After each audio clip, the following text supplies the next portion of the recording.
Halo semuanya, selamat datang kembali. Coba deh, sekarang juga lihat ponsel Anda. Pasti penuh kan sama aplikasi-aplikasi yang bikin hidup kita, wah, jauh lebih gampang. Mau pesan makan? Klik. Panggil ojek? Klik lagi. Transfer duit? Klik lagi. Semuanya cuma butuh beberapa ketukan jari. Gampang banget kan?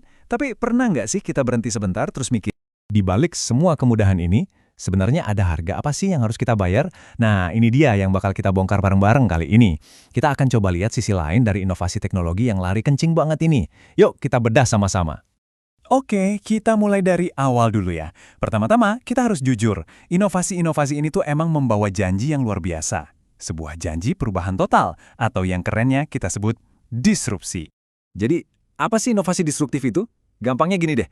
Itu tuh kayak ada cara baru buat ngelakuin sesuatu yang jauh lebih murah, lebih cepat, dan lebih gampang. Saking bagusnya, cara-cara lama yang ribet itu akhirnya jadi ketinggalan zaman. Bahkan ya tergantikan. Nah, inilah kekuatan yang bisa mengubah satu industri penuh dan tentunya kebiasaan kita sehari-hari. Dan contohnya ada di mana-mana. Kita semua ngalamin kok. Ingat nggak, zaman dulu kita harus berdiri di pinggir jalan nungguin taksi lewat? Sekarang, tinggal buka aplikasi. Dulu kalau mau belanja harus ke mall. Sekarang, tinggal scroll di e-commerce. Mau urusan bank tapi malas antre? Ya udah pakai aja layanan fintech. Perubahannya tuh bener-bener nyata dan gede banget kan? Tapi, nah ini tapinya nih.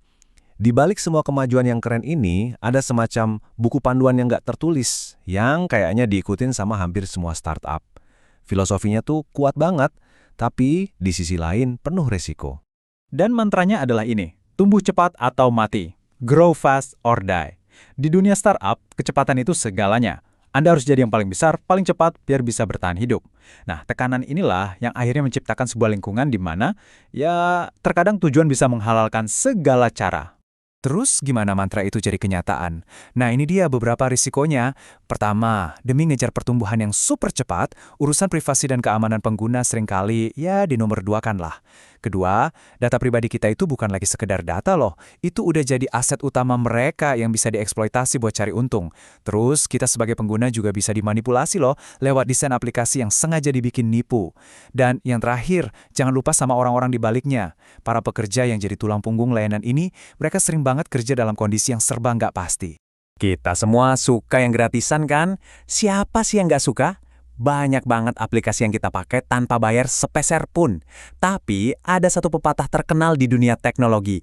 Kalau layanannya gratis, berarti kitalah produknya. Kita nggak bayar pakai uang, betul. Tapi kita bayar pakai sesuatu yang lain, data pribadi kita, dan perhatian kita. Dan ini poin pentingnya.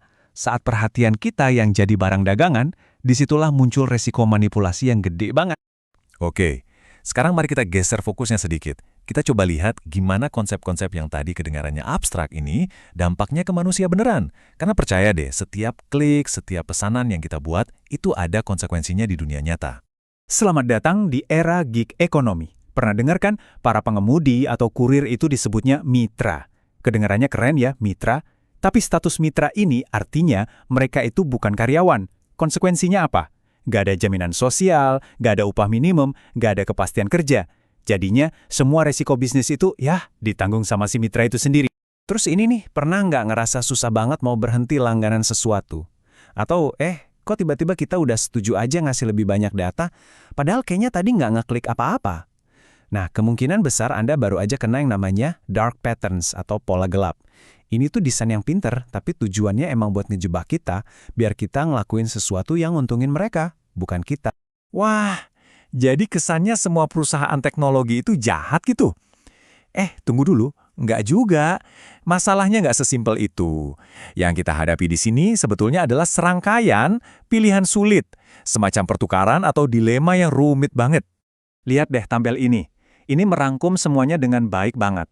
Di satu sisi, ada tujuan-tujuan yang bagus, inovasi, efisiensi, keuntungan.